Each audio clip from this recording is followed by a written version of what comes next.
Clementine Ford has launched a defamation suit. Let's have a look. Hello everyone, Florian.heise here, and welcome to another episode of HeiseSays. Grab your stein of coffee.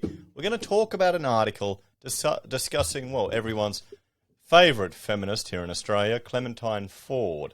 Now, I haven't talked about her for a long time. Back when I started my channel, I was looking at some of these social justice issues, and she uses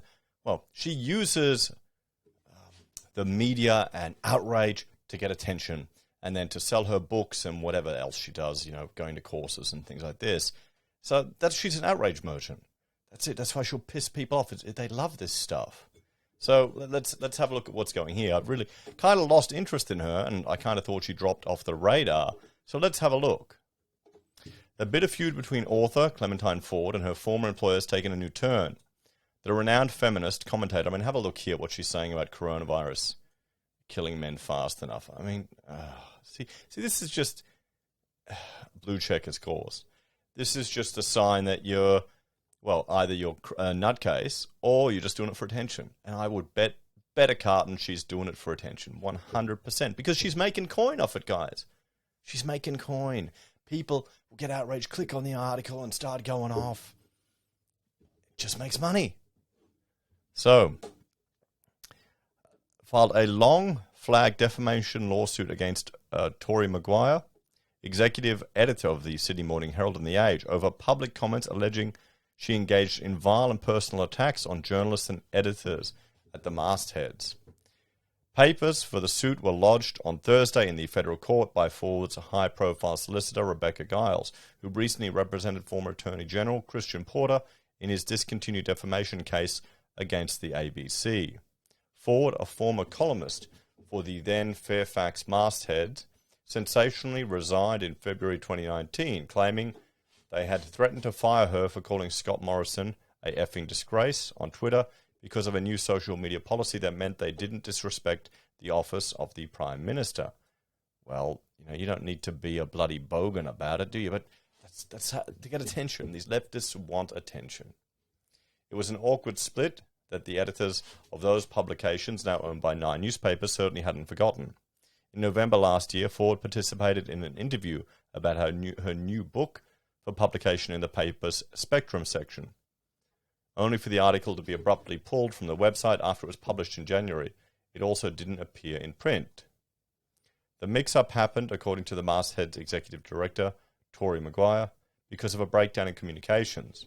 Confirming the story had been pulled at the 11th hour in a statement to The Guardian's media writer Amanda Mead, Maguire said Clementine Ford spent years making violent personal attacks on the journalists and editors of the Sydney Morning Herald and The Age after the masthead stopped publishing her column. Well, obviously if they did, they've got evidence of it. I've knocked back a pitch for an interview with her, but there was a breakdown in communication and it was commissioned and published in error, she added. I've pulled it from the Spectrum and taken it down out of respect for my team. Ford, via Miss Giles, sent a concern notice back in February to Nine seeking an apology, which the media empire promptly declined. On March 8, Ford filed defamation proceedings against Maguire and her employer, Nine Entertainment, alleging she had defamed and is seeking general and aggrieved damages, costs, and a commitment Nine won't publish any defamatory imputation again. Well, is her reputation, can it be defamed? Here's a legitimate question. Look at the type of stuff she's writing on Twitter. Look, men should be dying of this. All this outrageous things. So, according to the statement, Maguire's comments suggest the author's alleged conduct was so egregious that it warranted the executive editor to intervene to protect the journalists and editors of the Sydney Morning Herald and The Age, and that she behaved vengefully and abusive towards her former colleagues after the newspaper refused to publish her column. They also argue that Maguire's comments have caused serious harm to Ford's reputation as a journalist and feminist who is well known for championing women's rights, such as an allegation that she engaged in vile attacks against other women, is particularly damaging. Okay. I only know her from the male perspective, so she just seems like a nutcase to me. Ford has been injured in her character and reputation, has suffered substantial hurt and embarrassment, and has and will continue to suffer loss and damage. I think her own Twitter comments are doing that. Her own Twitter posts are doing that. The statement of claim says, Ford's book was released on the 4th of November 2021, and the statement is likely to impact sales of that book. So that's what it is, everyone. It's about money. So, let's have a talk. Like I said, I think she has a persona that she's cultivated to get media attention, to draw people to her products that she sells for attention. That's the only way I can see this, because some of the things she's saying is so vile and disgusting that no reasonable person would put that out there. It's just nuts, everyone. What do you think? Let me know your thoughts in the comments down below, guys. Thank you all for watching. Like, share, and subscribe to the channel. I don't cover much of this social justice stuff, but I saw her name and I thought, well, we have to have a look at it, for all time's sake.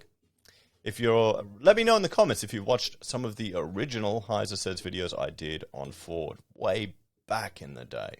Take care, guys. If you want to support the channel, there are a few ways you can. You can join us on YouTube or Patreon, sign up for SelfWealth or Stake, or use our affiliate links at Amazon, eBay, Independent Reserve, or AussieBroadband. Thanks for watching, everyone. I'll recommend some more videos to you down there. What do you reckon? I mean, is that a way to do it? To become an author and then just put outrage out there. I mean, a lot of people do it, and we all respond to it. We'll have to see.